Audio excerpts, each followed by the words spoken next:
বঙ্গোপসাগরে সৃষ্টি হওয়া প্রবল ঘূর্ণিঝড় এবং সাধারণ ঘূর্ণিঝড়ের সংখ্যা কমছে। এই সাগরে নিম্নচাপ সৃষ্টিও আগের চেয়ে কমেছে। আবহাওয়া ও জলবায়ু বিশেষজ্ঞরা বলছেন, বিশ্বের অন্যান্য সাগরের তাপমাত্রা বেড়ে যাওয়ার সঙ্গে সঙ্গে বঙ্গোপসাগরেরও তাপমাত্রা বাড়ছে। এর ফলে ঘূর্ণিঝড়গুলো হয়তো তীব্র হচ্ছে, কমছে এর সংখ্যাও। 1948 থেকে 2023 সাল পর্যন্ত সময়ে প্রতি 1.5 দশক ধরে হিসাব করে দেখা গেছে 1948 থেকে 1962 সাল পর্যন্ত সময়ে ঘূর্ণিঝড় উৎপত্তি হয়েছে 20টি। সবচেয়ে বেশি ঘূর্ণিঝড় হয়েছে 1963 থেকে 1997 সাল পর্যন্ত সময়ে। এই সময়ে 52টি ঘূর্ণিঝড়ের উৎপত্তি হয় বঙ্গোপসাগরে।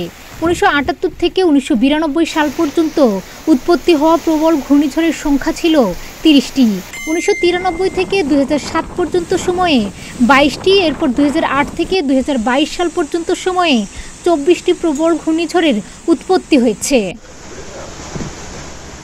আবহাওয়া ও জলবায়ু বিশেষজ্ঞরা বলছেন, শুধু প্রবল ঘূর্ণিঝড় নয়, সাধারণ ঘূর্ণিঝড় এবং নিম্নচাপ সৃষ্টি হওয়ার প্রবণতাও কমেছে। 1948 থেকে 1962 সাল পর্যন্ত 15 বছরে 26টি ঘূর্ণিঝড়ের উৎপত্তি হয়েছিল। সেখানে সর্বশেষ 30 বছরে প্রতি 1.5 দশকে ঘূর্ণিঝড়ের উৎপত্তি হয়েছে যথাক্রমে 14 ও 17টি। আর বঙ্গোপসাগরে 2008 থেকে 2022 সাল পর্যন্ত সময়ে নিম্নচাপ সৃষ্টির সংখ্যা মাত্র 16টি। কোনো স্থানে তাপমাত্রা বেড়ে গেলে সেখানকার উষ্ণ বায়ু উপরে উঠতে থাকে।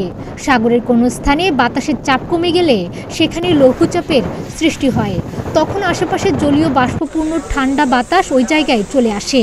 চারদিক থেকে আসা বাতাসের এক মিথস্ক্রিয়তার ফলে সৃষ্টি হয় ঘূর্ণিঝড়ের।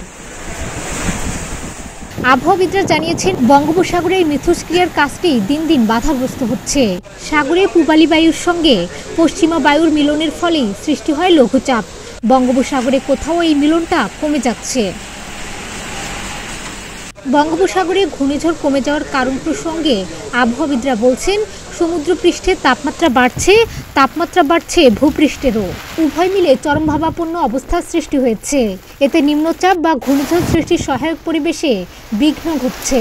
বঙ্গোপসাগরে ঘূর্ণিঝড় কমলেও এখন যেসব ঝড় আসছে সেগুলো তীব্র হচ্ছে এবং তা আরও হতে পারে। আবহাওয়া ও জলবায়ু বিশেষজ্ঞরা বলছেন, নিম্নচাপ ও এর ফলে সৃষ্ট ঘূর্ণিঝড়ের মতো প্রাকৃতিক প্রক্রিয়ার ধারাবাহিকতায় ছেদ পড়লে উপকূল শুধু নয়, দেশের অন্যান্য অঞ্চলের কৃষি, পরিবেশ ও অর্থনীতিতেও এর প্রভাব পড়বে। ডেস্ক রিপোর্ট, প্রতিদিনের বাংলাদেশ।